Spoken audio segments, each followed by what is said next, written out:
It's time to build a full PC setup for gaming.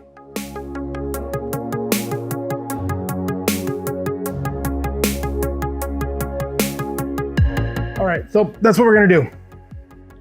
Here's the mission. You don't own a PC at all. You have no parts. So what's it going to take, money-wise and component-wise, for you to be able to build your own gaming machine and have everything you need?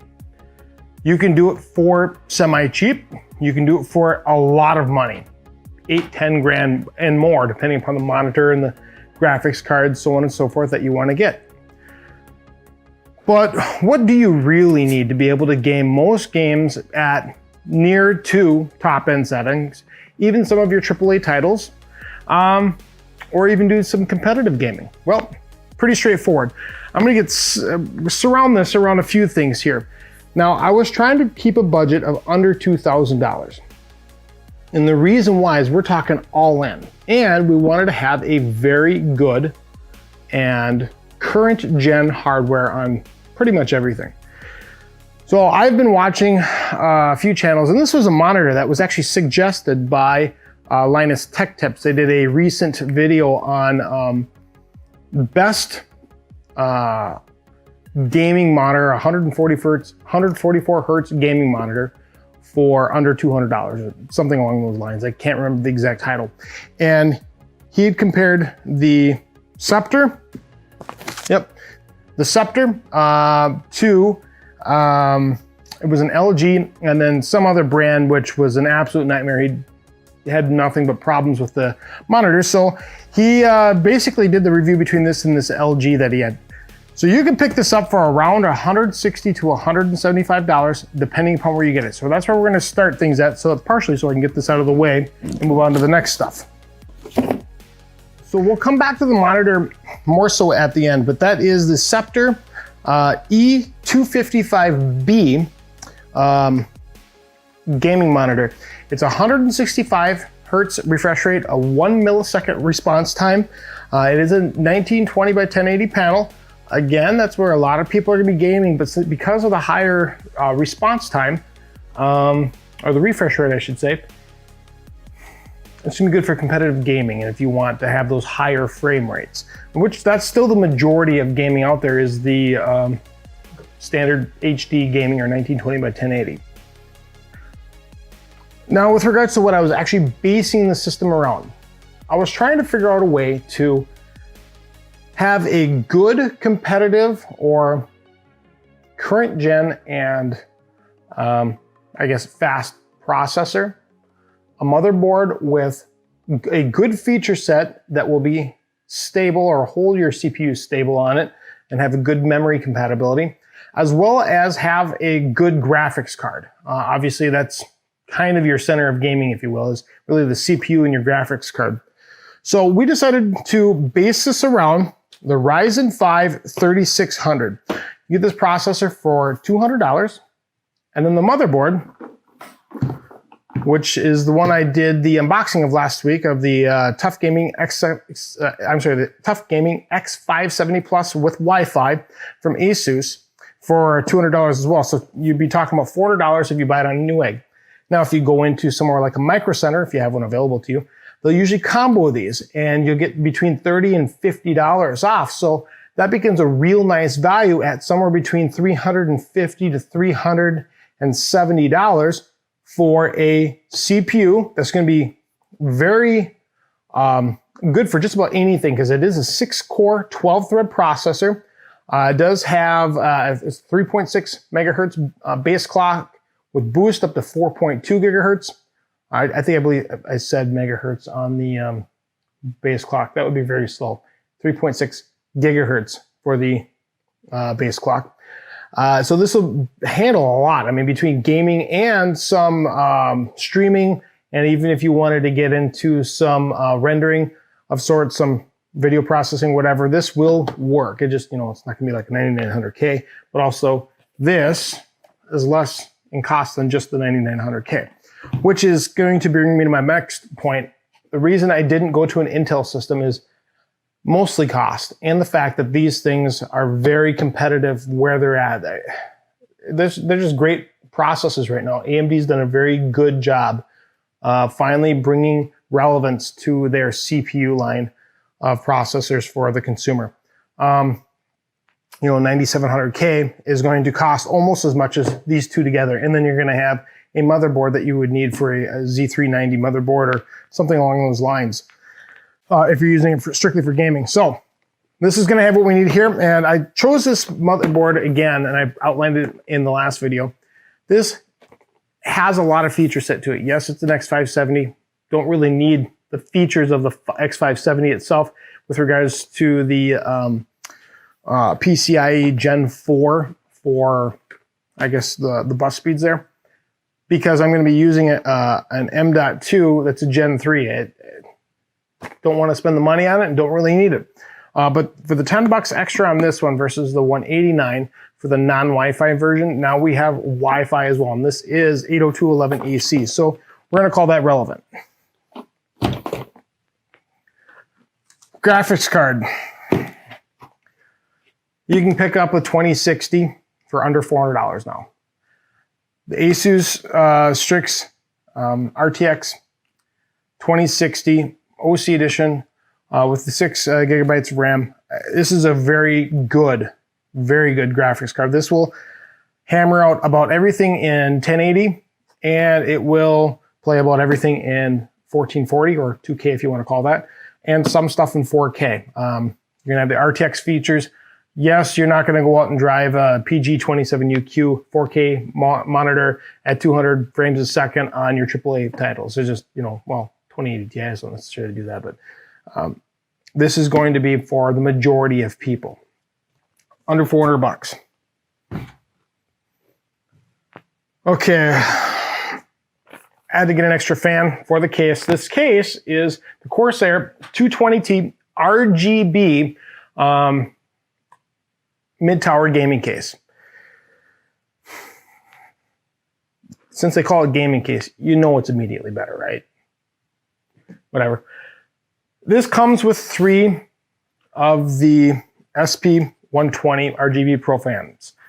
Well, I needed a 4th one so I could exhaust. I didn't want to set up 2 coming in and then move one of my fans. I wanted to leave those alone for aesthetics. Ideally, I would have picked up 3 of these, but again, it's trying to keep the cost down to what most people are going to be doing. You could easily add 2 more of these up top. You could have 3 coming in, 3 venting out, then you'll have a pressure neutral system.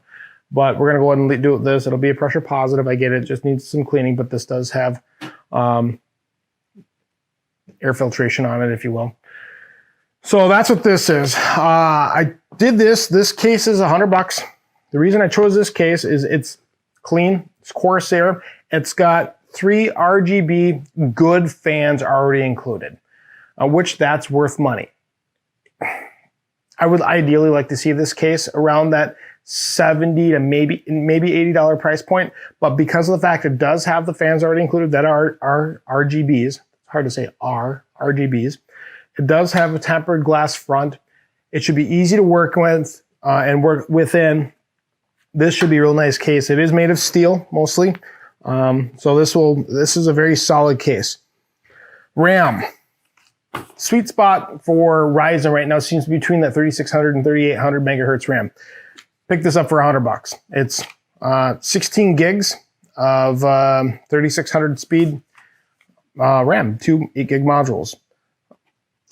Good buy at that point. It's nice to have the pricing finally coming down. For our storage, we're going to be using, and again, this is kind of a starting point. I could easily put another solid state drive in here for additional storage space for gaming, which I would suggest go out, spend $50-$60 on a 500 to 1 terabyte drive, a solid state drive if you can find one, and stick that in there. But starting off, we're going to go ahead and do a 480 gig M.2 drive from Corsair. It's their MP510. These are really nice drives, and you can get that for $70 to $75. EVGAs, 650 G3. I've used these. Very good power supplies. They have long warranties. You can, again, get this for around $100 to $110. So you can kind of see the theme here. I'm trying to keep things at a reasonable price so that, again, we can keep the overall system under $2,000, which is a lot of money. But we're able to do so.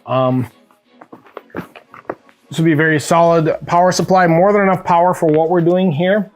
650 watts will be just fine. And then for our peripherals, there was a sale on Corsair for the Dark Core RGB gaming mouse. It is wireless or wired. I actually typically leave most stuff in wireless now because there seems to be not much for latency there anymore. And the K68 RGB mechanical gaming board or motherboard. No, keyboard. I don't know what the hell it is. It's some kind of a board that you press buttons on. So we'll go with that, right? Again, this was, I don't remember, a little over $100 for the two. 130, I want to say, on the sale. Maybe not even quite that much.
probably not entirely accurate, but it's close enough. No overclocking. Everything's stock settings right now. All I've done is enabled the XMP, or I believe they call it the DOCP profile for the RAM, and literally that was it. I haven't played with anything else. This computer is just absolutely running amazingly well. I'm very, very pleased with it. We're gonna go ahead and boot up Overwatch here. Okay, so we're gonna go into GeForce Experience, and we're gonna see what this says that it thinks it should be on. It looks like it's actually already using optimal settings, so that's kind of nice. We've got ambient occlusion on, ultra, SMAA high.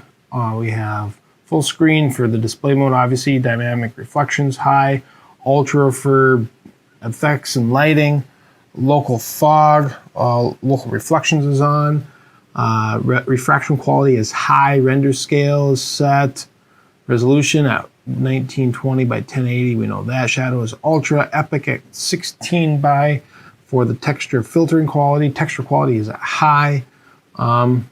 This should be awesome. So let's go back in here and play this now. And I'm noticing that we're capping off the frame rates. Obviously, we're still limited by the display itself at 165 for gaming, and we got everything on ultra apparently. I want to just go in here and see where it's setting it at. So we got field of view, okay, VSync is off, buffering thing, okay, those are graphics qualities at ultra. Probably doesn't need to be that high, but let's see how it plays and then we'll come back.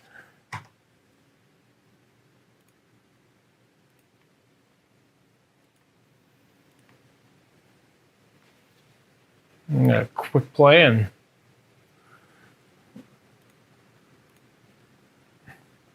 okay, so right off the bat, I'm sitting at 126, 115 frames a second, which, you know, that's something for a 1080p. This screen looks amazing. I mean, I don't know if you probably can't really tell this, but wow.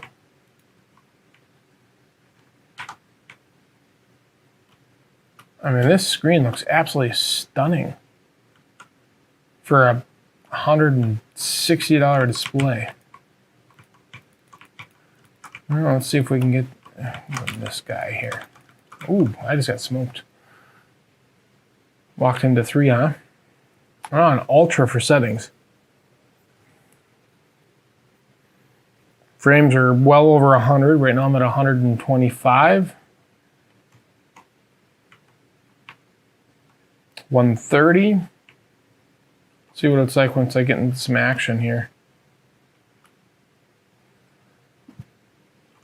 Oh, I just got sniped. Hardcore. Boy, this is smooth. I mean, this is really smooth. And I'm playing this wirelessly right now too. I want to mention that this is there is zero lag. At least I don't feel any issues at all. I'm getting smoked here. Oh, I got him.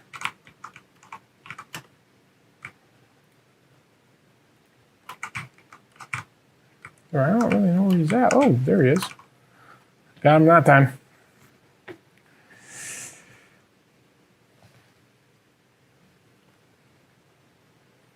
I'm really pleased with this. I mean, this is... all I can really say is wow.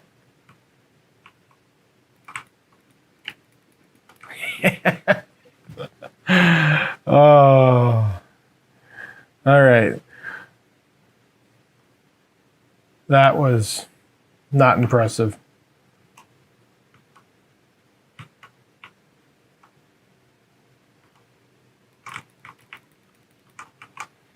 Okay, I'm not obviously amazing at this.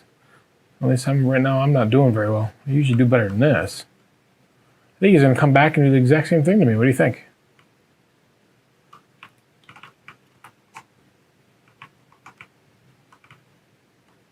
Is he right there? Ah.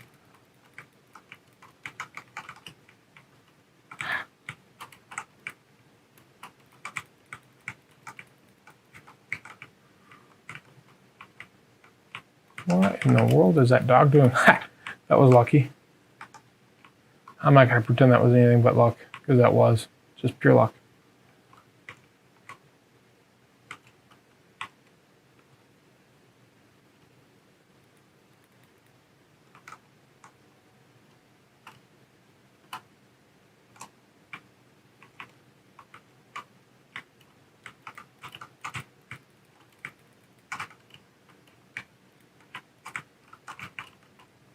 Ready to go. Up. There, you got me. All right, anyway, I think you get the idea. As far as gaming goes, this thing is butter smooth on ultra settings in Overwatch. Yeah. This isn't meant to be anything other than just a quick build and an example of what this can do. And anyway, let's go wrap this video up for the day. Okay, there you have it. Really, really nice machine. Great setup. This Scepter monitor, 24.5-inch gaming monitor. It's a 1080p panel, 165 hertz for the refresh rate, 1 millisecond gray to gray. I mean, it comes with a DisplayPort cable in the box. The stand is metal. There's no, raising and swivel, all that stuff, but it does have a tilt to it. Even comes with a screwdriver to install everything. I mean, it's really impressive for that $160 to $175 range, depending upon where you end up getting it. I might pick up